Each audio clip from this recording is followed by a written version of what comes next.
नमस्कार, आप live cities देख रहे हैं। मैं हूं गरिमा भारती।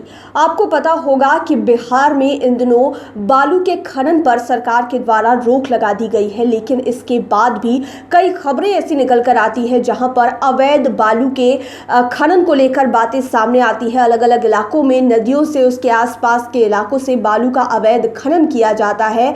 मामलों का उद्भेदन भी होता है, लेकिन फिर भी अवैध रूप से खनन करने वाले लोग, ठेकेदार मानते नहीं है। चाहे किसी भी तरह की घटना दुर्घटना हो जाए, वो खनन को करते ही जाते हैं और इस अवैध कारोबार को और आगे बढ़ाते जाते हैं। दरअसल मामला पटना जिले का है, जहां पर अवैध खनन करने के दरमियान एक बड़ा हादसा हो गया। कई लोग बाल बाल बच गए। ये जो तस्वीर आप देख रहे हैं वो पटना जिले की है। आपको बता दें कि पटना जिले में अवैध बालू और ओवरलोड के कारण आए दिन सोन और गंगा नदी में बालू से भरी नाव हादसे का शिकार हो रही है, जिसमें कई मजदूरों की जान भी जा चुकी है। लेकिन फिर भी बालू माफिया हादसा होने के बाद भी काम को शुरू कर देते हैं। चाहे किसी की भी जान चले जाए, इन बालू माफियाओं को कोई भी फर्क नहीं पड़ता है। ये मानने को तैयार नहीं होते हैं और अवैध खनन का काम फिर से शुरू कर देते हैं। आपको बता दें कि राज्य सरकार पिछले महीने से ही बालू के खनन पर रोक लगा चुकी है, लेकिन बालू माफिया करोड़ों के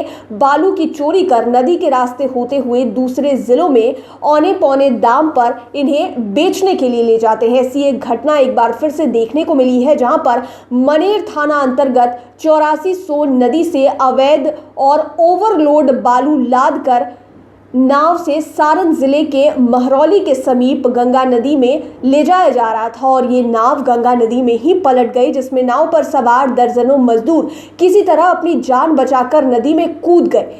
किसी तरह आसपास के अन्य नाविकों ने इन लोगों की जान बचाई। बताया जाता है कि मनेर के हल्दी छपड़ा 7 आना गांव का नाव शाम को मनेर से अवैध बालू लोड कर सारण जिले की ओर जा रहा था। जैसे ही महरौली गंगा घाट के समीप ये नाव पहुंचा, तेजी से आंधी तूफान आ गया, जिसके कारण ओवरलोडेड बालू वाला नाव अनियंत्रित होकर नदी में ही पलट गया और दर्जनों मजदूर वहां पर डूबने लगे। अन्य नाविकों की मदद से इन मजदूरों को मौत के मुंह से बचा लिया गया। हालांकि इस घटना में किसी के भी हताहत होने की सूचना नहीं है, लेकिन आप तस्वीर देखकर समझ पा रहे होंगे कि नदी की लहरें कितनी ज़्यादा तेज़ थी। गंगा नदी में उफान बहुत ज़्यादा था और आंधी तूफान की वजह से ख़तरा और भी ज़्यादा बढ़ गया था। एक तरफ जो नाव है वो बालू से ओवरलोडेड थी, इसे पटना के बिहटा से ले जाया जा रहा था सारण, और बीच में ही ये हादसा हो गया, जहां पर